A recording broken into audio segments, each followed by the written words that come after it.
जय हिंद and welcome to Study Battle. हम लोग इस चैप्टर में देखेंगे जैव विविधता, जो कि हमारा ये रहेगा इन्वायरमेंट पर्यावरण की एक बुक है, घटना चक्र जीएस पॉइंटर का। प्रीवियस ईयर्स का जितने भी क्वेश्चन है सारे क्वेश्चन को इंक्लूड किया गया, खासतौर से यूपीपीसीएस के क्वेश्चनों को इंक्लूड किया गया और यूपीएससी के भी क्वेश्चनों को इंक्लूड किया गया है। तो देखते हैं पहले जैव विविधता के विषय में। जैव विविधता क्या होता है? अगर मान लीजिए किसी भी इन्वायरमेंट या किसी भी पर्यावरण में जितने भी विभिन्न प्रकार के जो प्रजाति रहते हैं उनके श्रेणी की जो प्रेजेंस होता है, श्रेणी की उपस्थिति को ही जैव विविधता बोलते हैं। आई होप इतना क्लियर हुआ होगा।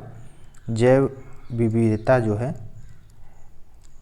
क्लियर हो गया होगा। इसका एक सिंपल डेफिनेशन मतलब कह सकते हैं किसी पर्यावरण में जो विभिन्न प्रकार के स्पीसीज हैं, विभिन्न प्रकार की प्रजाति हैं, उनके श्रेणी की जो उपस्थिति है उसी को बोलते हैं जैव विविधता। ठीक है। और जैव विविधता जो है कई समुदायों में संगठित रहती है। ऐसा नहीं कि सिर्फ एक ही समुदाय, बहुत सारे समुदाय हैं इसमें, और इसी के आधार पर इसको डिफरेंट टाइप का बांटा गया है। जैसे बोला गया अल्फा जैव विविधता, बीटा जैव विविधता, गामा जैव विविधता। ठीक है, 3 प्रकार के बांटा गया है। और ये विभाजन सबसे पहले किसने किया था? ये विभाजन किया था 1969 में व्हिटेकर ने किया था। ठीक है, इसको बांटा था। जैसे अल्फा सूचकांक हो गया। अल्फा सूचकांक में कौन आते हैं? अल्फा सूचकांक में जो स्थानीय स्तर पर रहेंगे या स्थानीय स्तर पर जितने समुदाय रहेंगे या आवासीय क्षेत्र हो गया, वहाँ के जो प्रजाति होंगे वो अल्फा सूचकांक में आ गए। और बीटा सूचकांक में कौन आता है? बीटा सूचकांक में आएंगे जो क्षेत्रीय लेवल का हो गया, क्षेत्रीय विविधता का अनुपात होता है बीटा सूचकांक में। और गामा में क्या होता है कि जो भूदृश्य होते हैं, जो लैंडस्केप की जितनी संपूर्ण प्रजातियाँ होती है, ये सब गामा सूचकांक में आती हैं। तो हम लोग देखेंगे और डिटेल्स में, क्वेश्चनों को हम भी डिस्कस कर रहे हैं। और जो जैव विविधता शब्द है ये लिया गया है बायोलॉजिकल डाइवर्सिटी, ये इंग्लिश वर्ड है इसका। और इसको सबसे पहले एक वैज्ञानिक थे, उनका नाम था रेमंड एफ दासमैन जी। उन्होंने 1968 में बायोलॉजिकल डाइवर्सिटी को डिफाइन किया। ठीक है, और सबसे पहले किसने किया था? सबसे पहले इसको किया था W.J. रोसेन ने। W.J. रोसेन जैव विविधता को सबसे पहले डिफाइन किया था। ठीक है, तो अब क्वेश्चनों को देखते हैं। क्वेश्चन आएगा उस हिसाब से हम लोग डिस्कस करेंगे। पहला क्वेश्चन है, राष्ट्रीय उद्यानों में आनुवंशिक विविधता का रखरखाव किया जाता है। तो देखिए एक इस तरह क्वेश्चन इसमें क्या है, इन सिटू है, इसका राइट आंसर है। इसको हम देखेंगे 1 बाय 1 करके। जब हम लोग इन सिटू और एक्स सिटू दो तरह के होते हैं, इसको हम लोग डिस्कस करेंगे। तो इसका आंसर क्या है? क्वेश्चन क्या है, राष्ट्रीय उद्यानों में आनुवंशिक विविधता का रखरखाव जो किया जाता है इन सिटू संरक्षण द्वारा किया जाता है। ठीक है, इन सिटू और एक्स सिटू 2 तरह के संरक्षण होते हैं, इन सिटू और एक्स सिटू। ठीक है, इन सिटू क्या होता है? देखिए जब किसी वनस्पति या जीवों का संरक्षण उनके मूल या प्राकृतिक आवास में किया जाता है। जैसे मान लो जो जंगल में है, जंगल में ही रहे वहाँ पे, अगर जो जहाँ पे है पहले से ये रह रहा हो, प्राकृतिक आवास जो है उनका नेचुरल क्षेत्र हो, तो वहाँ पे किया जाता है, तो वहाँ पे उनको इन सिटू बोलते हैं, इन सिटू संरक्षण। ठीक है, इन सिटू संरक्षण। आई होप क्लियर हो गया होगा। इसको सिंपल डिफिनेशन यही है कि जब किसी वनस्पति या जीवों का संरक्षण उनके मूल या प्राकृतिक आवास क्षेत्र में किया जाता है तो उन्हें क्या बोलेंगे? इन सिटू संरक्षण। और एक्स सिटू क्या होगा? एक्स सिटू संरक्षण हो गया कि जब कहीं दूसरे स्थान पर ले जाकर, मान लीजिए कोई पैंथर है, ठीक है, उनका इन सिटू उनका जो संरक्षण है किसी प्राकृतिक नेचुरल स्थान पर ना होकर किसी अलग स्थान पर उनका किया जा रहा है संरक्षण, तो उसे क्या बोलेंगे? एक्स सिटू संरक्षण कहते हैं। ठीक है, एक्स सिटू संरक्षण में जैसे आ गया जीन बैंक, आ गया वानस्पतिक उद्यान हो गया, चिड़ियाघर हो गया, क्योंकि ये सब अलग ले जाकर किया जा रहा है ना। एक्वेरियम हो गया, ये सब जो है एक्स सिटू में आता है। एन सिटू में हो गया जंगल वंगल एरिया जो होता है, ये सब एक्स सिटू में, इन सिटू में आता है। इन सिटू में जैसे हो गया पवित्र झील हो गया, और उपवन हो गया, जीव मंडल हो गया, राष्ट्रीय उद्यान हो गया, वन्य जीव अभ्यारण्य हो गया, ये सब आता है हमारा इन सिटू में। एक्स सिटू में क्या आता है? जीन बैंक, बीज बैंक हो गया, और जो घरेलू पौधे होंगे, घरेलू बगीचे होंगे, और वृक्ष उद्यान होंगे, जल तंत्र हो गए, चिड़ियाघर हो गए, ये सब बसाया जाता है, ये सब अलग से किया जाता है। तो ये सब के आगे एक्स सिटू में। तो आई होप इतना क्लियर हो गया होगा इन सिटू और एक्स सिटू में क्या मतलब है।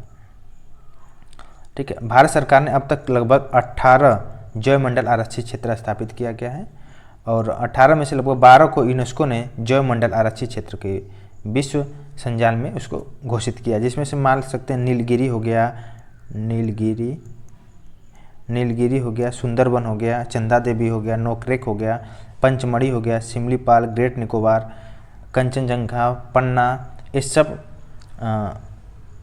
यूनेस्को द्वारा जैवमंडल आरक्षित क्षेत्र है ये सब। ठीक है, तो क्वेश्चनों को देखते हैं। I hope in Situ ex situ आपको क्लियर हो गया होगा। अब देखते हैं क्वेश्चनों को। ट्रैफिक मिशन यह सुनिश्चित करता है कि वन्य पादपों और जंतुओं के व्यापार से खतरा न हो, तो प्रकृति के संरक्षण को बचाता है। ठीक है, ट्रैफिक की स्थापना जो हुआ था 1976 में हुआ था, ट्रैफिक की स्थापना। ठीक है, ट्रैफिक की स्थापना 1976 में की गई थी। यह रणनीतिक गठबंधन है WWF और IUCN का। सबसे पहले IUCN को भी थोड़ा सा देख लेते हैं, उसके बाद क्वेश्चनों को करेंगे 1 बाय 1 करके। IUCN एक अंतर्राष्ट्रीय संगठन है। IUCN जो है अंतर्राष्ट्रीय इंटरनेशनल संगठन है,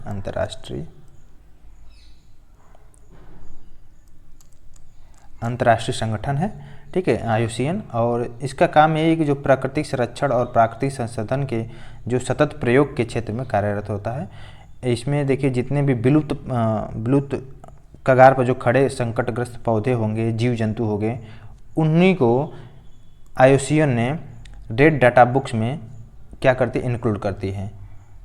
और जितने भी विलुप्त होने वाले प्रजाति हैं उनको सूचीबद्ध करके रेड डाटा बुक में इस सब को इंक्लूड किया जाता है। ठीक है, IUCN के सबसे पहले फुल नेम देखिए, international union for conservation of nature. ठीक है, तो इसमें यही होता है, सिंपल डेफिनेशन ये है कि किसी भी प्रजाति को जब विलुप्त माना जाता है, तो इसको इस बुक में या विलुप्त माना जाता है या तो विलुप्त होने के कगार पर खड़ा हुआ है, तो उसको इस बुक में, इसको रेड डाटा बुक में इंक्लूड किया जाता है।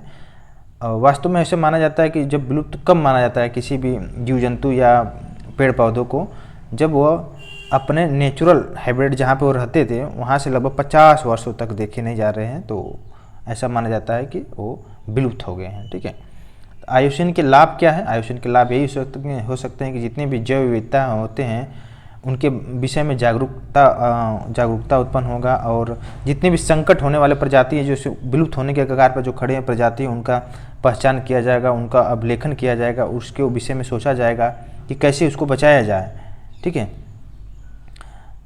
इस तरह की ये सब काम होता है IUCN द्वारा। एक अंतर्राष्ट्रीय संगठन है, ऐसा नहीं ये UNA का पार्ट नहीं है। ठीक है, ये UNA से अलग है, एक अंतर्राष्ट्रीय संगठन है। भारत में अगर देखा जाए तो भारत में अभी तक 15 प्रजाति ऐसे हैं। भारत में 15 प्रजाति ऐसे है कि जो संकटग्रस्त श्रेणी में शामिल किया गया है। इसमें से देखिए हम लोग कुछ पॉइंट को देख लेते हैं जो संकटग्रस्त श्रेणी में है। 15 प्रजाति भारत में, जिसमें से सोन चिरैया हो गया, सोन चिरैया हो गया। इसके बाद देखिए ग्रेट इंडियन बस्टर्ड, जिसे बोलते हैं महान भारतीय सारंग। ये क्वेश्चन आया हुआ है, क्वेश्चन देखेंगे जब हम लोग प्रीवियस डिस्कस करेंगे तो उसमें आएगा। ग्रेट इंडियन बस्टर्ड हो गया, साइबेरियन सारस हो गया, ये सब संकटग्रस्त श्रेणी में है। ठीक है, कस्तूरी मृग हो गया। ठीक है, और एशियाई वन गधा हो गया, और लाल पांडा हो गया, ये सब संकटग्रस्त श्रेणी में शामिल है। इसके अलावा देखिए लाल सूची में शामिल है, देखिए इरावदी डॉल्फिन, जो कि हाल में ही इसको शामिल किया गया, 2016 में इसको शामिल किया गया है। इरावदी डॉल्फिन में कई कैटेगरी है, तो इरावदी जो डॉल्फिन है एक समुद्री डॉल्फिन है, ये बंगाल के खाड़ी वाले क्षेत्र में पाया जाता है, तो इसको भी शामिल किया गया IUCN की रेड लिस्ट में। तो आई होप क्लियर हो गया होगा आपको। ठीक है, 2017 में इसको शामिल किया गया था इरावदी डॉल्फिन को। तो लगभग 15 प्रजातियाँ ऐसा है, इसको आपको पता होना चाहिए, क्योंकि इस तरह से क्वेश्चन डायरेक्ट UPSC या स्टेट PCS इसको पुटअप करता है। तो देखते हैं आप चैप्टर को, नेक्स्ट क्वेश्चन को। जैव विविधता को किस प्रकार परिभाषित किया गया है? तो किसी पर्यावरण में विभिन्न प्रजातियों की श्रेणी को जैव विविधता बोलते हैं। अब देखिए इसको हम लोग क्वेश्चन को डिस्कस कर लिए। जैव विविधता अल्फा, बीटा, गामा नामक श्रेणियों को विभाजित करता है। यह विभाजन कब किया गया? 1972 में किया गया यह विभाजन जैव विविधता का। ठीक है, और इसको किसने किया था? व्हिटेकर ने किया था। हम लोग डिस्कस ही किए थे 1916 विभाजन 1972 में किया था, लेकिन 1969 में इसको माना जाता है। नेक्स्ट देखिए, जैव विविधता मापने का यह गणितीय सूचकांक जो एक स्थानीय स्तर पर किसी समुदाय या आवासीय क्षेत्र में माध्य प्रजाति विविधता को दर्शाता है। तो अल्फा जो अल्फा जैव विविधता है, ये दर्शाता है। ठीक है, और जैव विविधता मापने का वह गणितीय सूचकांक जो स्थानीय या क्षेत्रीय विविधता का अनुपात है, क्षेत्रीय हो गया तो बीटा हो गया, और जो भू दृश्य हो गया इसको हम लोग डिस्कस करते हैं, जिसको बोलते हैं लैंडस्केप की संपूर्ण विविधता को दर्शाता है, इसको गामा सूचकांक बोलते हैं। तो अल्फा बीटा गामा सूचकांक को तीनों को हम लोग देख लें जैव विविधता का। ये क्वेश्चन बहुत इंपॉर्टेंट है। नेक्स्ट देखिए जैव विविधता का अर्थ, ये देखिए सब क्वेश्चन जो है जैव विविधता वाला क्वेश्चन, ये सब आया हुआ क्वेश्चन है यूपीपीसीएस में। देखिए नेक्स्ट है जैव विविधता का अर्थ क्या है, एक निर्धारित क्षेत्र में विभिन्न प्रकार के जो पादप जंतु हैं उनकी उपस्थिति को ही जैव विविधता का अर्थ माना जाता है। ठीक है, नेक्स्ट देखिए जैव विविधता का सबसे महत्वपूर्ण पहलू क्या है, पारिस्थितिकी तंत्र का निर्वहन, इसका राइट आंसर है। नेक्स्ट देखिए आनुवंशिक जाति समुदाय एवं पारितंत्र के स्तर पर विभिन्न प्रकार के कार्य करके पारिस्थितिकी तंत्र का निर्वहन करती है जैव विविधता, इसका राइट आंसर है। नेक्स्ट जैव विविधता के नाश का कारण है, जैव विविधता के नाश का क्या कारण है, तो इसका राइट आंसर है जीवों के प्राकृतिक आवास की कमी और पर्यावरणीय प्रदूषण और इसके अलावा वनों के नाश। कुल मिलाकर देखिए यही कि जंगलों के कटाई की वजह से जो आजकल झूम खेती हो रही है, औद्योगिकरण हो रहा है, इंडस्ट्रियलाइजेशन हो रहा है, तो इस सब चीज़ की वजह से क्या हो जैव विविधता की कमी हो जाएगी, क्योंकि जंगल ही नहीं रहेगा तो कहाँ से नए नए स्पीसीज जो रहेंगे सब विलुप्त हो जाएंगे, रहेंगे कहाँ पे वो लोग। ठीक है, मानो तो अपना घर बनाकर रह ले रहा है, लेकिन ये लोग कहाँ पे रहेंगे, जो अलग अलग तरह का डिफरेंट टाइप का स्पीसीज है वो लोग कहाँ रहेंगे, तो उनको रहने के लिए तो चाहिए ना कुछ चीज़ें, सब खत्म होगा, सब इंडस्ट्रियलाइजेशन होगा, पेड़ पौधों की कटाई होगा तो कहाँ से होगा, तो इस चीज़ की वजह से सब कम्प्लीटली धीरे धीरे खत्म हो रहा है। ठीक है, नेक्स्ट देखते हैं जैव विविधता के ह्रास का मुख्य कारण क्या है, मुख्य कारण यही है कि प्राकृतिक आवासीय विनाश, जो नेचुरल हैबिटेट उन लोग का रहने का स्थान है वो सब क्या हो रहा है, उनका विनाश हो रहा है इसकी वजह से। देखिए नेक्स्ट प्राकृतिक संसाधनों के दोहन और तथा औद्योगिक उत्पादन और नगरीकरण को बढ़ावा देने के उद्देश्य से प्राकृतिक वास का विनाश किया जा रहा है, जो सर्वाधिक महत्वपूर्ण कारण है जैव विविधता के ह्रास के लिए, जैव विविधता को कम्प्लीटली ख़त्म करने के कगार पे है। ठीक है, तो आई होप क्लियर हो गया होगा। और देखिए जैव विविधता के ह्रास के लिए सबसे महत्वपूर्ण कारण है प्राकृतिक वास का निर्वास, जो नेचुरल हैबिटेट उनका रहने का स्थान उसका विनाश हो रहा है। जैव विविधता के कम होने का मुख्य कारण है आवासीय विनाश। देखिए कितनी बार क्वेश्चन आया हुआ, सारे क्वेश्चन पीसीएस में आया हुआ क्वेश्चन है, एक ही तरह का क्वेश्चन कई बार रिपीट हुआ है कई सारे एग्जामों में। संयुक्त राष्ट्र संघ द्वारा जैव विविधता दिवस मनाया जाता है। देखिए बहुत इंपॉर्टेंट क्वेश्चन, जैव विविधता जो दिवस मनाया जाता है 22 मई को मनाया जाता है जैव विविधता दिवस, जबकि कुछ अन्य देश है जो कि 29 दिसंबर को जैव विविधता दिवस मनाते हैं, लेकिन संयुक्त राष्ट्र संघ द्वारा जो मनाया जाता है 22 मई, तो इसी को राइट आंसर मानेंगे। ठीक है, और नेक्स्ट क्वेश्चन को देखते हैं, जो भी आया हुआ क्वेश्चन उसको देखते हैं।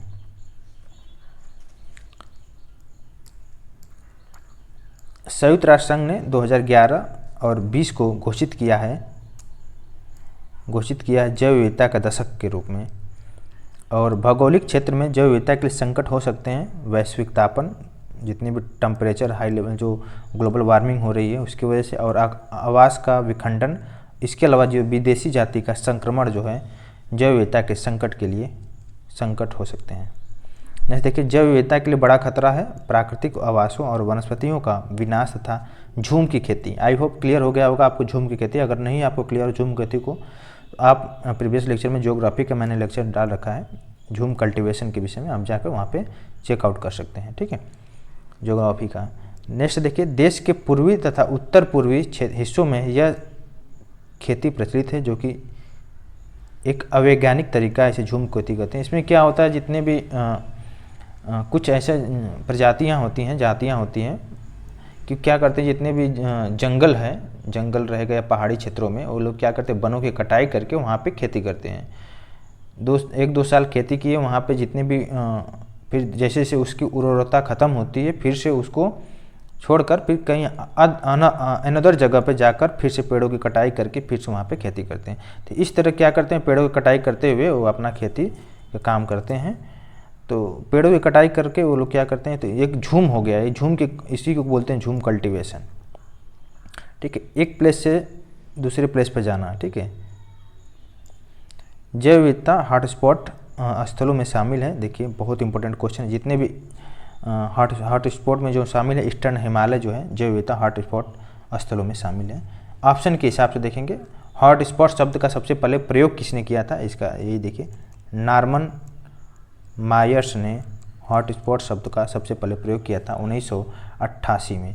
हॉट स्पॉट किसको कहा जाता है, हॉट स्पॉट ऐसे स्थान को कहा जाता है जहाँ पे जातियों की पर्याप्तता और स्थानीय जातियों की अधिकता पाई जाती है। जहाँ पे जो प्रजाति हैं, जाति हैं, वहाँ पे बहुत ज़्यादा मतलब कह सकते हैं क्राउड फार्म में बहुत ज़्यादा पाए जाते हैं, वहाँ पे अधिकता बहुत ज़्यादा होती है जातियों की, तो उसी को बोलते हैं जैव विविधता। ठीक है, hot spot area. Hot spot एक बार और मैं पढ़ता हूँ, ऐसे स्थान को कहा जाता है जहाँ पर जातियों की पर्याप्तता हो और स्थानीय जातियों की अधिकता होती है। ठीक है, इसके साथ ही साथ जो जीव जातियों के अस्तित्व पर निरंतर संकट बना हुआ है,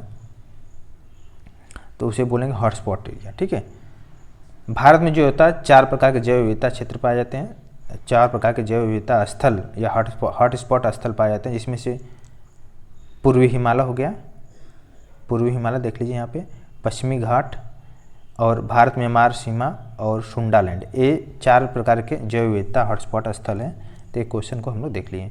ठीक है, और देखिए एक क्वेश्चन और बचा है, जैव विविधता हॉटस्पॉट केवल उष्णकटिबंधीय प्रदेशों में ही नहीं बल्कि उच्च अक्षांशीय प्रदेशों में भी पाए जाते हैं। ठीक है, इसके अलावा देखिए नेक्स्ट क्वेश्चन, अंडमान निकोबार द्वीप समूह और भारत म्यांमार सीमा क्षेत्र भाग है। अंडमान निकोबार द्वीप समूह और भारत सीमा क्षेत्र है, उसी को बोलते हैं सुंडालैंड के। ठीक है, सुंडालैंड को बोलते हैं। आई होप क्लियर हो गया होगा। और जैव विविधता की दृष्टि से भारत में संतृप्त क्षेत्र है, तो पश्चिमी घाट जो है जैव विविधता के क्षेत्र से संतृप्त क्षेत्र है, पश्चिमी घाट, इसका राइट आंसर होगा। बहुत इंपॉर्टेंट क्वेश्चन है।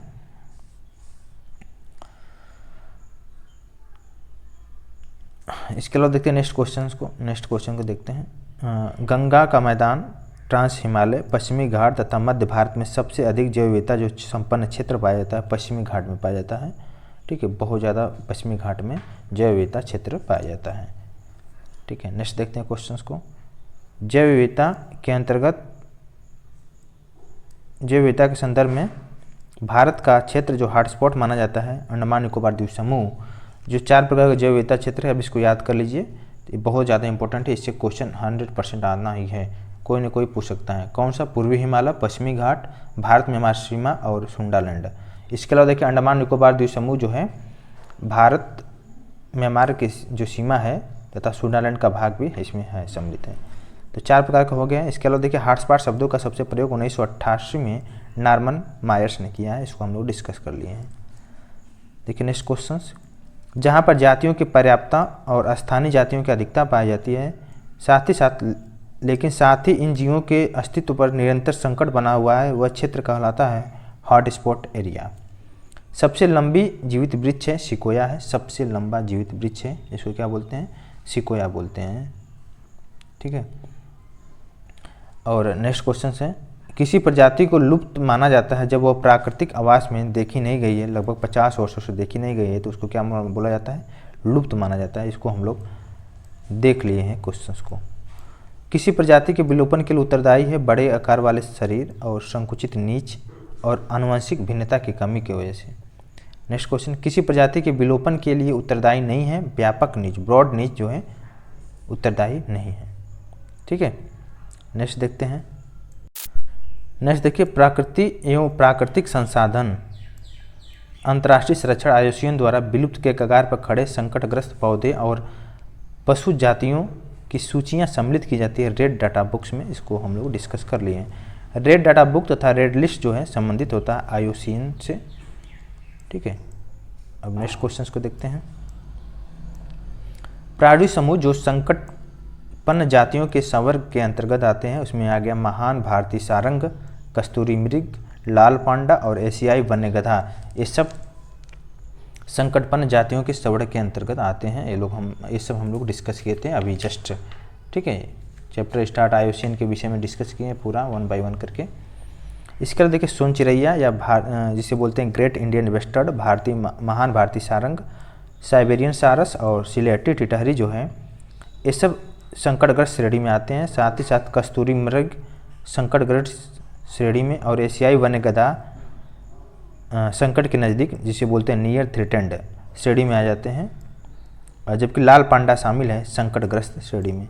इसमें भी देखिए IUCN ने भी डिफरेंट टाइप के लिस्ट, 2-3 तरह का लिस्ट होता है, उस हिसाब से इसको डिवाइड किया है। तो इसको हम जो डिटेल्स में पढ़ेंगे तो और ज़्यादा अध्ययन करेंगे, ठीक है। नेक्स्ट देखते हैं golden oriole, great Indian bustard, Indian fantail pigeon तथा इंडियन सनबर्ड भारतीय पक्षियों में अत्यधिक संकटपन्न किस्म है ग्रेट इंडियन बस्टर्ड, इसका राइट आंसर है। नेक्स्ट देखें, यद्यपि भारत की जनसंख्या तीव्र गति से बढ़ रही है किंतु पक्षियों की संख्या तेज़ी से घट रही है। क्यों घट रही है? क्योंकि पक्षियों के वास स्थान पर बड़े पैमाने पर कटौती हो रही है, पेड़ पौधों की कटौती हो रही है। साथ ही साथ कीटनाशक जो रासायनिक उर्वरक हो गया, मच्छर भगाने वाली दवा है, उसका प्रयोग बड़े पैमाने पर किया जा रहा है। इसकी वजह से पक्षियाँ की संख्या जो है तीव्र गति से घट रही है। नेक्स्ट देखते हैं, उत्तराखंड में जैव विविधता के ह्रास का कारण नहीं है। बंजर भूमि जो है ह्रास का कारण नहीं है। बंजर भूमि का वनीकरण, अगर बंजर भूमि है, खाली स्थान, उस पर अगर वन लगा रहे हो तो इसका कोई ह्रास का कारण नहीं है। वनों की कटाई की वजह से ह्रास का कारण होता है, लेकिन वन लगाने या जंगल लगाने या पेड़ पौधे लगाने से आपका जैव विविधता का ह्रास नहीं होता है। लेकिन सड़कों का विस्तार, नगरीकरण और झूम कृषि किसके लिए उत्तरदायी है? जैव विविधता के ह्रास के लिए। इसके अलावा देखो 1975 में यह भारत का अभिन्न अंग बन गया। इसे वनस्पतिक शास्त्रियों का स्वर्ग माना जाता है। इसका राइट आंसर है, सिक्किम को वनस्पति शास्त्रियों का स्वर्ग माना जाता है। पूर्वी हिमालय के हॉटस्पॉट क्षेत्र में आते हैं। सिक्किम जो है पूर्वी हिमालय के हॉटस्पॉट क्षेत्र में आता है। और जैव विविधता के साथ मनुष्य के परंपरागत जीवन के संरक्षण के लिए सबसे महत्वपूर्ण रणनीति जिस एक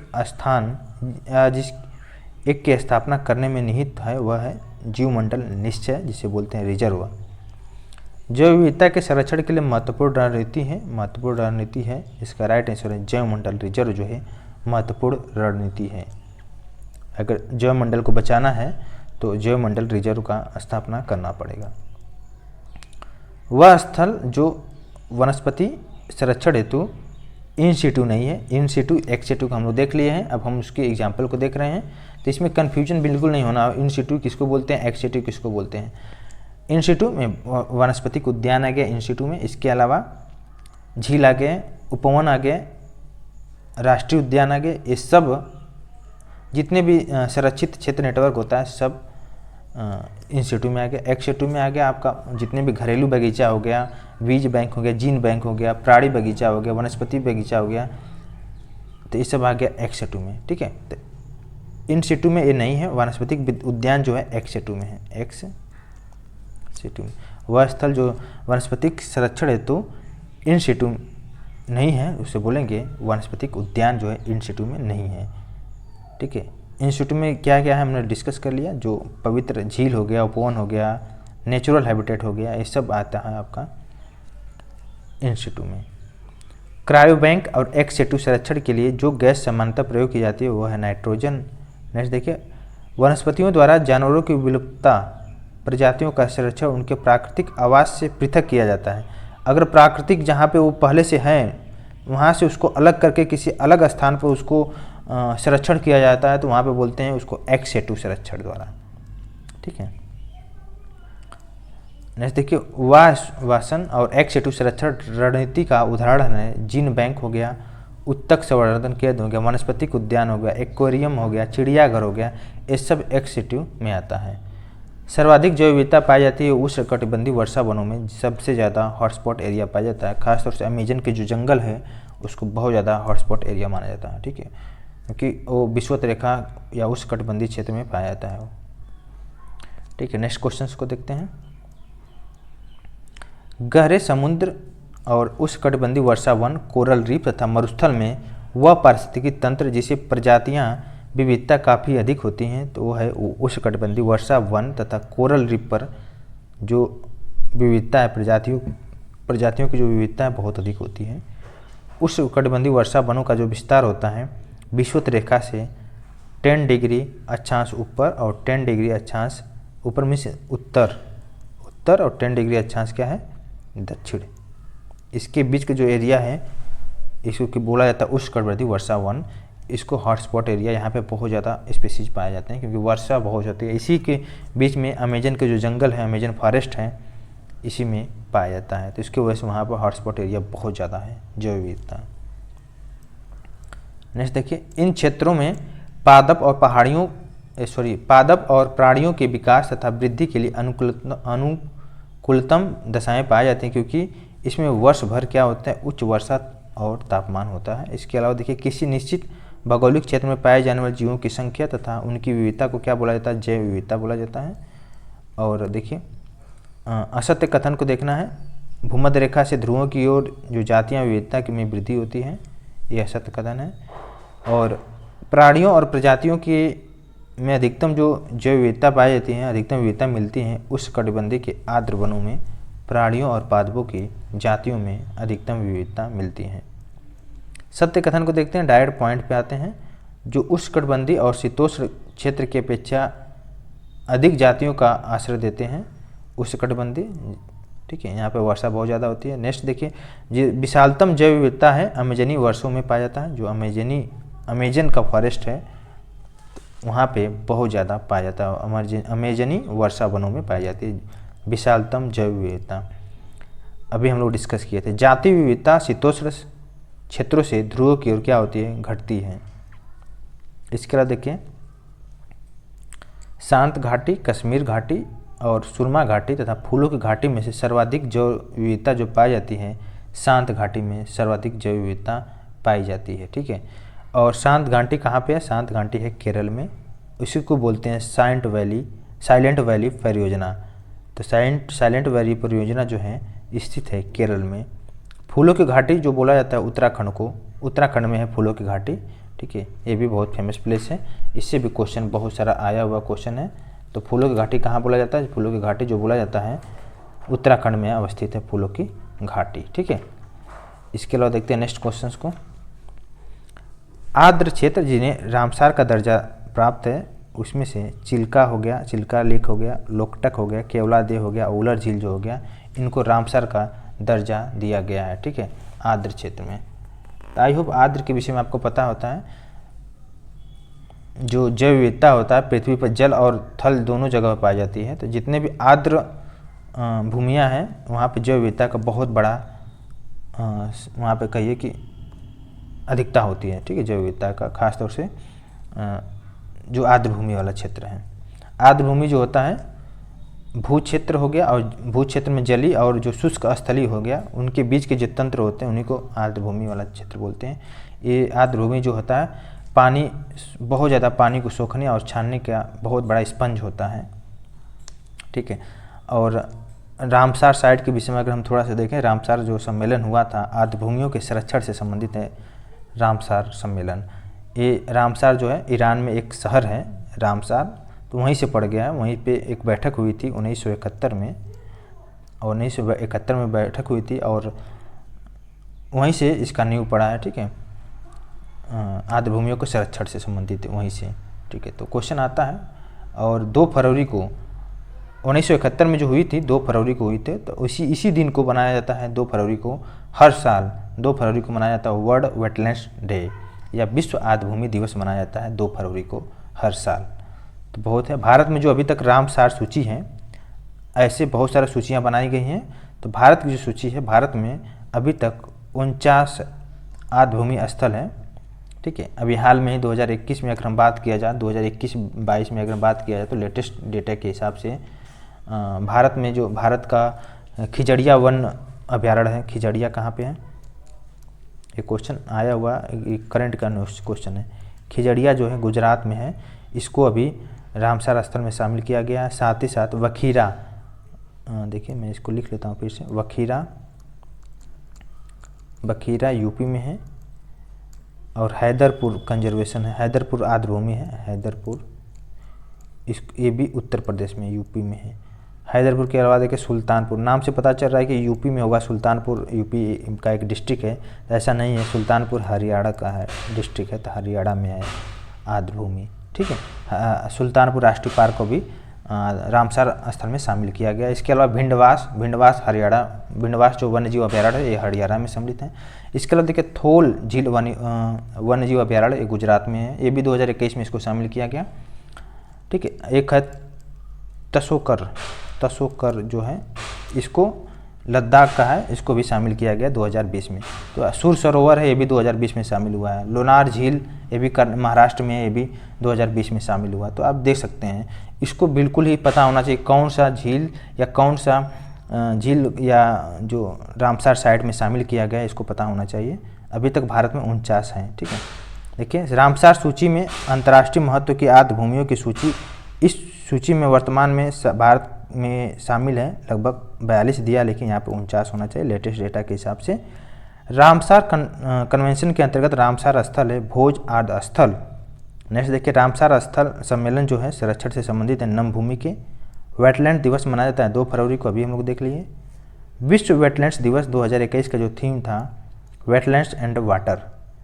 नेक्स्ट देखिए भारत की सबसे बड़ी अंतर्देशीय लवड़ी आर्द्र भूमि है गुजरात में। बिहार का प्रथम रामसर जो स्थल है बेगूसराय, जिसे बोलते हैं काबरताल आर्द्र भूमि। ठीक है, काबरताल, ये भी इसको 2020 में शामिल किया था, काबरताल आर्द्र भूमि को 2020 में शामिल किया गया था। ठीक है, इसके अलावा देखते हैं नेक्स्ट क्वेश्चंस को देखते हैं। इसका जो क्षेत्रफल की अगर बात किया तो 2620 है इसका क्षेत्रफल, 2620 वर्ग किलोमीटर। नेक्स्ट देखते हैं जीवमंडल आरक्षित परिक्षेत्र शामिल है आनुवंशिक विभिन्नता के क्षेत्र को। नेक्स्ट देखते हैं चैप्टर थोड़ा सा बड़ा होगा इसके लिए सॉरी। प्रवाल विरंजन का सबसे अधिक प्रभावी कारण है सागरी जल के सामान्य तापमान में वृद्धि, और प्रवाल विरंजन समुद्री तापमान और अम्लता में वृद्धि और वैश्विक ऊष्मा सहित पर्यावरण दबाव के कारण जिसमें सहजीवी सवाल का मोचन और साथ ही घटित होता है प्रवालों की मृत्यु। देखिए जिनमें प्रवाल वृत्तियाँ पाई जाती हैं, प्रवाल वृत्तियाँ जो पाई जाती है कोरल रीफ जो इंग्लिश में बोलते हैं, अंडमान निकोबार द्वीप समूह और कच्छ की खाड़ी, इसके अलावा मन्नार की खाड़ी में प्रवाल वृत्तियाँ कोरल रीफ पाई जाती हैं। सर्वप्रथम बायोडाइवर्सिटी शब्द का प्रयोग किया था, हमने इसको देखा था वाल्टर जी रोसेन ने और WG रोसेन, हम लोग डिस्कस किए थे।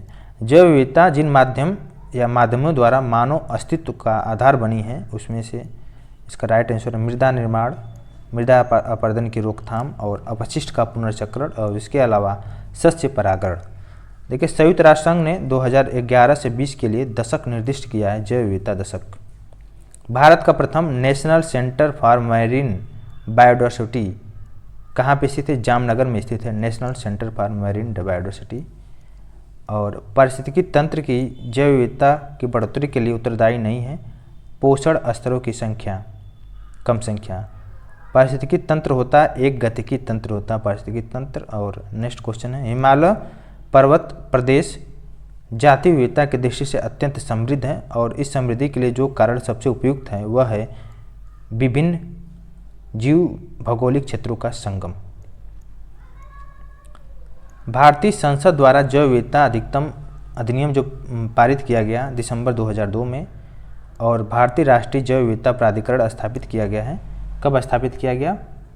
इसका राइट आंसर है देखिए 2003 में तमिलनाडु चेन्नई में। ठीक है, बहुत इंपॉर्टेंट सब क्वेश्चन है। इसके अलावा देखिए राष्ट्रीय जैव प्राधिकरण NBA, ठीक है, NBA भारत में कृषि संरक्षण के लिए सहायक है, जैव चोरी को रोकता है तथा देशी और परंपरागत आनुवंशिक संसाधनों का संरक्षण करना, साथ ही साथ NBA के अनुशंसा के बिना आनुवंशिक और जैविक संसाधनों से संबंधित बौद्धिक संपदा अधिकार हेतु आवेदन नहीं किया जा सकता है। नेक्स्ट देखते हैं सीबक थोर्न के विश्वव्यापी मार्केट की बड़ी संभावना है। इस पेड़ के बेर में विटामिन और पोषक तत्व प्रचुर हैं। चंगेज खान ने इसका प्रयोग अपनी सेना की ऊर्जस्विता को उत्पन्न करने के लिए किया था। रूसी कॉस्मोनाटों ने इस तेल को कॉस्मिक विकिरण से बचाव के लिए किया था। यह भारत में यह पौधा है, लद्दाख में है। तो ये देखिए सीबक थोर्न जो है विश्वव्यापी मार्केट की बड़ी संभावना है। सीबक थोर्न लद्दाख में पाया जाता है। बहुत इंपॉर्टेंट क्वेश्चन है ये, UPSC में क्वेश्चन अभी हाल में ही आया हुआ क्वेश्चन है। ठीक है, सीबक थोर्न के। नेक्स्ट क्वेश्चन को देखते हैं। देखिए कथन और कारण है। उष्णकटिबंधीय देशों में तितलियों की प्रजाति सर्वाधिक संख्या में पाई जाती हैं, ये सही है। और तितलियां कम तापमान में नहीं रह सकती हैं, ये दोनों ही ऑप्शन सही है। देखिए भारत जो है सीबकथोर्न की खेती को प्रोत्साहित कर रही है, यह पादप महत्व है, क्योंकि अभी हम लोग दिखे थे एक जो महत्व इसलिए है क्योंकि मृदा भरण के लिए नियंत्रण में सहायक होती है, मृदा भरण के, और मरुस्थली को रोकता है सीबकथोर्न पौधा, और यह पोषकी मान होता है, और इसकी उच्च तुंगता वाले जो ठंडे क्षेत्रों में जीवित रहने के लिए भली भांति अनुकूलित होता है। ये लद्दाख में, अभी हाल में देखें लद्दाख में पाया जाता है। ठीक है। भारत में लेह बेरी के नाम से जो बहुत ज़्यादा लोकप्रिय है एक पर्णपाती झाड़ी है, इसको बोलते हैं सीबकथोर्न। नेक्स्ट देखिए, पिछले 10 वर्षों में गिद्धों की संख्या में एकाएक गिरावट आई है, एकाएक गिरावट आई है, और इसके लिए उत्तरदायी कारण एक दवा, साधारण दवा है, दर्द निवारक दवा है, जिसका उपयोग किसानों द्वारा पशुओं के लिए दर्द निवारक रूप में बुखार के इलाज में किया जाता है। तो इसका राइट आंसर देखिए, बुखार के इलाज में किया जाता है, इसका राइट आंसर क्या है? डिक्लोफिनेक जो सोडियम है इसको प्रयोग किया जाता है। ठीक है। इसके वजह से जिस पशुओं को इलाज में इस दवा को दिया जाता है, उसके बाद अगर बाई द वे इसका देहांत हो जाता है, मर जाती है, उसको अगर कोई गिद्ध या पक्षी इसको खा लेता है, एक बार भी खा लेता है, तो 30 दिन के अंदर ही उसकी मृत्यु हो जाती है। इस तरह करके पिछले 10 वर्षों में लगभग 8.5 करोड़ गिद्धों की मौत हो चुकी है। ठीक है, डिक्लोफिनेक सोडियम की वजह से। ठीक है। भारत में गिद्धों की कमी का जो अत्यधिक कारण रहा है जानवरों का दर्द निवारक दवा देने की वजह से। देखिए नेक्स्ट, पिछले कुछ वर्षों तक गिद्ध भारतीय देहातों में आमतौर में दिखाई देते थे, किंतु आजकल कभी कभार नजर आते हैं। इसकी स्थिति का प्रमुख कारण है कि गोप पशु मालिकों तथा रुग्ण पशुओं के उपचार हेतु प्रयुक्त एक औषधि जिसको बोलते हैं डिक्लोफिनेक बोलते हैं। नेक्स्ट देखिए, मॉरिशस के एक वृक्ष प्रजाति है और प्रजनन में असफल रही है क्योंकि ये एक फल खाने वाला पक्षी विलुप्त हो गया है। इसका राइट आंसर है वो पक्षी है डोडो। देखिए नेक्स्ट क्वेश्चन, मॉरिशस में टम्बला कोक जिसे टोडो वृक्ष के नाम से जाना जाता है प्रजनन में असफल रहा है, जिसकी वजह से वह विलुप्त हो गया। इसका मुख्य कारण है डोडो पक्षी की विलुप्तता का मुख्य कारण है। भारतीय वन्यजीव के संदर्भ में अगर ओडियन वल्गुल जिसको बोलते हैं फ्लाइंग फॉक्स है, तो एक चमगादड़ है, फ्लाइंग फॉक्स चमगादड़ को बोलते हैं। Great Indian fruit bat, great Indian fruit bat के नाम से जाना जाता है। किसको जानता है? इंडियन फ्लाइंग फॉक्स को, चमगादड़ को जाना जाता है ग्रेट इंडियन फ्रूट बैट। देखिए डुगोंग नामक जो समुद्री जीव है जो विलोपन के कगार पर है, यह एक स्तनधारी मैमल्स है। सब यूपीपीसीएस में क्वेश्चन आया हुआ। प्रोसोपिक जूली फ्लोरा नामक की दवा एक पादप है जिस क्षेत्र में उगता है वहाँ की जैव विविधता को क्या कम करता है? कम करता है जैव विविधता को। क्या नाम है उसका? प्रोसोपिस जूली फ्लोरा नामक पादप। ठीक है, तो आई होप इतना क्लियर हो गया। इसके अलावा देखते हैं नेक्स्ट क्वेश्चन को, भारत में पाए जाने वाले जो स्तनधारी हैं इनके संदर्भ में क्या सही है? यह एक शाकाहारी समुद्री जानवर है। इनका वन्यजीव संरक्षण अधिनियम 1972 की अनुसूची फर्स्ट के अधीन विविधिक संरक्षण दिया गया है। और इसके अलावा देखते हैं भारत की जैव विविधता के संदर्भ में सिलोन, फ्रॉगमाउथ और coppersmith barbet, grey chinned minivet और वाइट थ्रोटेड रेड स्टार्ट क्या है? एक तरह के पक्षी हैं, ये सब पक्षी हैं। नेक्स्ट क्वेश्चन, यह एक समुद्री स्तनधारी और गाय घास खाने की इनकी आदत के कारण समुद्री गाय भी कहा जाता है इनको। इसका राइट आंसर डिगोंग को समुद्री गाय कहा जाता है क्योंकि घास खाने की इनकी आदत की वजह से और समुद्री स्तनधारी है। नीले मीनपक्ष वाली जो महासिर मछली होती हैं कावेरी नदी में पाई जाती हैं। नेक्स्ट देखिए, मोरवाब चित्तीदार बिल्ली पाई जाती है पूर्वी घाट भारत और श्रीलंका में। इरावदी डॉल्फिन जो अभी रेड लिस्ट में शामिल की गई है, यह मिलती है बंगाल की खाड़ी में, भी डिस्कस किए थे।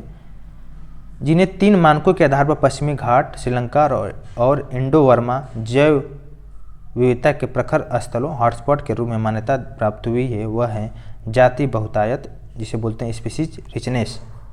इसके अलावा देखिए स्थानिकता और आशंका बोध। वर्ल्ड लाइफ इंटरनेशनल नामक संगठन के संदर्भ में क्या कथन सही है? इसको देखते हैं। यह संरक्षण जो है संगठनों की विश्वव्यापी भागीदारी है और यह महत्वपूर्ण पक्षी जैव विविधता क्षेत्र और imported bird and biodiversity areas के रूप में ज्ञात निर्दिष्ट स्थलों की पहचान करता है। जैव विविधता हॉटस्पॉट की संकल्पना दी गई थी ब्रिटिश पर्यावरणविद जो नॉर्मन मायर्स द्वारा। नेक्स्ट देखिए, जैव सुरक्षा एवं कार्टाजेना उपसंधि प्रोटोकॉल के पक्षकारों की प्रथम बैठक जो हुई 23 से लेकर 27 फरवरी 2004 के मध्य संपन्न हुई है। ये मलेशिया की राजधानी कुआलालंपुर में हुई है। भारत ने जैव सुरक्षा उपबंधी प्रोटोकॉल जिसे जैव विविधता पर समझौते पर हस्ताक्षर किया है 23 जनवरी 2001 को। जैव सुरक्षा उपबंधी जो प्रोटोकॉल संबंध है आनुवंशिक रूपांतरित जीवों से, और जैव सुरक्षा उपबंधी जैव विविधता पर समझौते का सदस्य नहीं है। इसका राइट आंसर है संयुक्त राज्य अमेरिका। नेक्स्ट देखिए, जैव सुरक्षा बायोसेफ्टी का कार्टेजेना प्रोटोकॉल कार्यान्वित करता है पर्यावरण एवं वन मंत्रालय।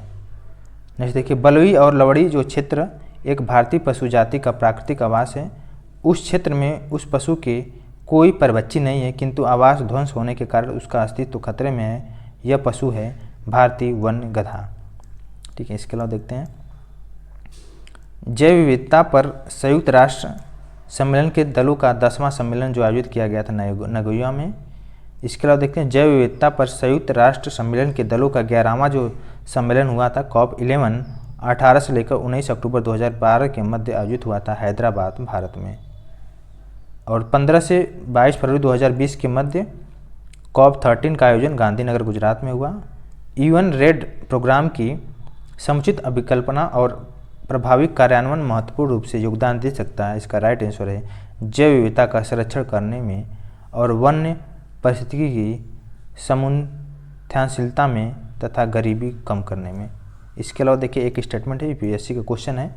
2 महत्वपूर्ण नदियां हैं जिनमें से एक का स्रोत झारखंड में है और जो उड़ीसा में दूसरे नाम से जानी जाती है, और दूसरी जिसका स्रोत उड़ीसा में है समुद्र में प्रवाह करने से पूर्व एक स्थान पर संगम करती हैं जो बंगाल की खाड़ी में कुछ दूर पर है। यह वन्यजीव तथा जैव विविधता का प्रमुख स्थल है और सुरक्षित करता है। वह स्थल है जो उड़ीसा और झारखंड में है, उसको बोलते हैं भितरकनिका।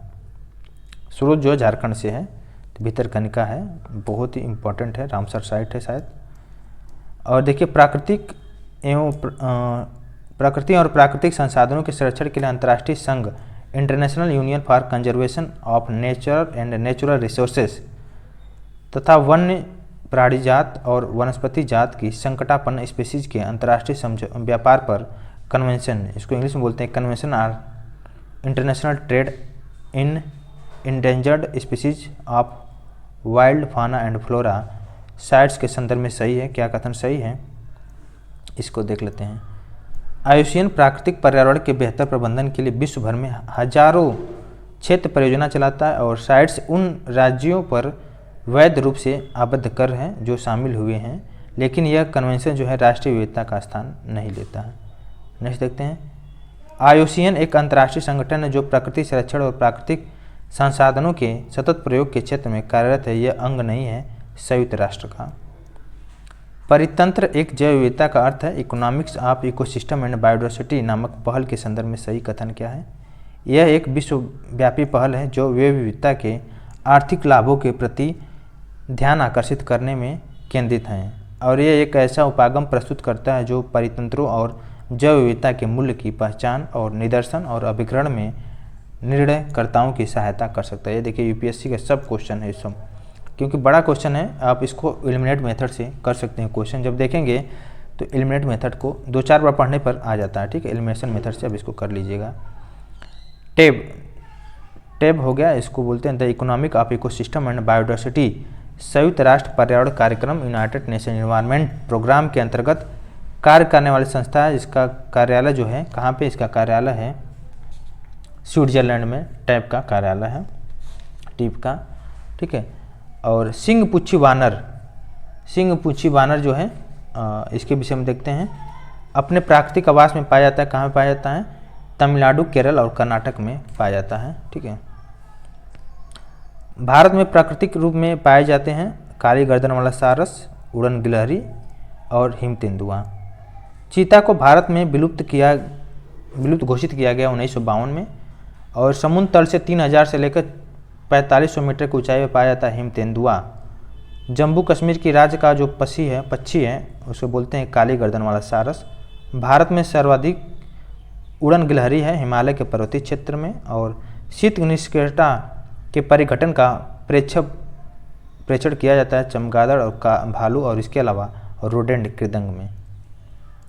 नेक्स्ट देखिए क्वेश्चन, शीतोष्ण टेम्परेट और शीत प्रधान देशों में पाए जाने वाले जीवों की उच्च निष्क्रिय तथा अवसन्न अवस्था को जिन्हें वहाँ के अनेक प्राणी जाड़ों की ऋतु बिताते हैं उसे बोलते हैं शीत निष्क्रियता, हाइबरनेशन बोलते हैं इंग्लिश में।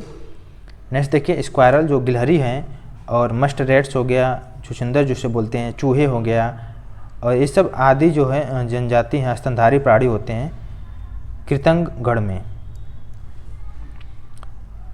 उत्तर अक्षांशों की तुलना में जैव विविधता सामान्यतः जो पाई जाती है निम्नतर अक्षांशों में और उच्चतर अक्षांशों की तुलना में। ठीक है, नेक्स्ट देखिए पर्वतीय प्रवणताओं में उच्चतर अक्षांशों की तुलना में, देखिए एक सेम क्वेश्चन है।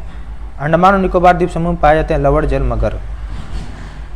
नेक्स्ट देखिए अंडमान निकोबार के समुद्री जीव जंतुओं में डुगांग्स हो गया, डॉल्फिन्स हो गया, सॉल्ट वाटर समुद्री कछुआ हो गया, समुद्री सांप हो गया, ये सब सामान्य रूप से बहुतायत में पाए जाते हैं जो विशाल हिमालय श्रृंखला में पाया जाता है। इसका राइट आंसर है श्रू एंड टैपिर। भारत के उत्तर पूर्वी में सघन वन पाए जाते हैं स्लो लोरिस। और वृक्षों पर रहने वाला वह स्तनधारी जिसका जूलॉजिकल नाम क्या है एलुरस या फलगेंस, यह क्या है रेड पांडा है। और भारत में रेड पांडा जो प्राकृतिक रूप से पाया जाता है उत्तर पूर्वी भारत के उप हिमालय क्षेत्र में पाया जाता है। देखिए नेक्स्ट, यह ज्ञान के विकास और संग्रहण के लिए व्यवहारिक अनुभव का बेहतर नीतियों का समर्थन करने वाले क्षेत्र स्तर पर कार्य करता है। इसका राइट आंसर वेटलैंड इंटरनेशनल। तो इस सब क्वेश्चन को हम लोग देखें वन बाय वन करके। वेटलैंड इंटरनेशनल एक गैरकारी लाभकारी वैश्विक संगठन है जो आर्द्रभूमियों और उनके संसाधनों को बनाए रखने तथा पुनः स्थापित करने के लिए कार्यरत है। नीदरलैंड में इसका मुख्यालय है। इसको हम लोग देखे थे। भारतीय रामसार जो अभी समय है एक पक्षकार है, उनके बहुत से क्षेत्रों में रामसार स्थल घोषित किया गया है। अब तक भारत के 49 क्षेत्रों को रामसार स्थल में घोषित किया गया है। इन स्थलों का अनुच्छेद कैसे किया जाता है? देखिए इन सभी स्थलों का पारिस्थितिकी तंत्र उपागम से संरक्षण किया जाए और साथ ही साथ इनके धारणीय उपयोग की अनुमति दी जाए। ठीक है, अभी देख सकते हैं आर्द्रभूमि संरक्षण और नियम घोषित किए गए थे 2006 में। ठीक है, भारत में आर्द्रभूमियों के संरक्षण हेतु प्रथम बाध्यकारी कदम उठाए गए थे राष्ट्रीय पर्यावरण नीति 2006 द्वारा। ठीक है, ये सब देख सकते हैं क्वेश्चन। देखिए एक यदि अंतर्राष्ट्रीय महत्व की किसी आर्द्रभूमियों को मॉन्ट्रियो रिकॉर्ड्स के अधीन लाया गया तो इसका क्या अभिप्राय है? इसका अभिप्राय यही है कि मानव हस्तक्षेप के परिणाम स्वरूप आर्द्रभूमि में पारिस्थितिकी स्वरूप में परिवर्तन हो गया है या हो रहा है या होना संभावित है। इसका राइट आंसर है। इस क्वेश्चन को देख सकते हैं। पारिस्थितिकी निकाय के रूप में आर्द्रभूमि या बरसाती जमीन उपयोगी है। पोषण पुनर्प्राप्ति और चक्रण हेतु पौधों द्वारा अवशोषण के माध्यम से भारी धातुओं को अवमुक्त करने हेतु और इसके अलावा तलछट रोककर नदियों का गादीकरण कम करने हेतु। देखिए नेक्स्ट क्वेश्चन, जलीय और शुष्क स्थलीय पारिस्थितिकी तंत्र के बीच के जो क्षेत्र है उसको आर्द्रभूमि क्षेत्र, इसको हम लोग सब स्टार्टिंग में डिस्कस कर लिए हैं। जब हम लोग थोड़ा बहुत ब्रीफ में डिस्कशन किए उसी में सारा क्वेश्चन है और कुछ क्वेश्चनों को आप देखकर क्वेश्चन से याद कर लीजिएगा। देखिए आर्द्रभूमि के अंतर्गत देश का कुल भौगोलिक क्षेत्र का और अन्य राज्यों की तुलना में सबसे अधिक जो अंकित है आर्द्रभूमि वो है गुजरात राज्य में। और भारत में तटीय आर्द्रभूमि का कुल भौगोलिक क्षेत्र आंतरिक आर्द्रभूमि के कुल भौगोलिक क्षेत्र से कम है। जैव द्रव्यमान का वार्षिक उत्पादन न्यूनतम होता है गहरे सागर में। और जैव द्रव्यमान के उत्पादन की दृष्टि से प्रथम स्थान है उष्णकटिबंधीय वर्षा वन। देखिए बहुत इंपॉर्टेंट है। साइलेंट स्प्रिंग जो पुस्तक के लेखक है रेचल कार्सन है, 1962 में प्रकाशित हुई थी पुस्तक। नेक्स्ट क्वेश्चन है टुमारोज जो बायोडाइवर्सिटी है पुस्तक के लेखिका है वंदना शिवा। देखिए आपको एनर्जी बना के रखना है क्योंकि यूपीएससी या यूपीएससी का आप अगर प्रिपरेशन कर रहे हैं तो इसके लिए आपको पेशेंस रखना बहुत ज़रूरी है। जैव विविधता संबंध क्या है? खाद्य एवं कृषि हेतु पादप आनुवंशिक संसाधनों के विषय में अंतर्राष्ट्रीय संधि और मरुभवन का सामना करने हेतु संयुक्त राष्ट्र अभिसमय। ठीक है, तो ये रहा चैप्टर हम लोग का जैव विविधता कंप्लीट हो गया। अब नेक्स्ट चैप्टर में देखेंगे हरित गृह प्रभाव और जलवायु परिवर्तन के विषय में। बहुत इंपॉर्टेंट चैप्टर, इससे भी बहुत सारे क्वेश्चन बनने की संभावना बहुत ज़्यादा रहती है। जैव विविधता तो बहुत ज़्यादा इंपॉर्टेंट है, इसको आप छोड़ के बिल्कुल नहीं जाइए। जो शुरू के 3 चैप्टर हैं बहुत ज़्यादा इंपॉर्टेंट है, इसको आप बिल्कुल ही नहीं छोड़ के जाइए। हम तीनों वीडियो को अपलोड कर दिए हैं। पहला है पर्यावरण और सतत विकास, पारिस्थितिकी और जैव विविधता, ठीक है। तो आई होप इतना आपके लिए आज के लिए इतना रखते हैं, अभी के लिए बस इतना ही। Thank you so much.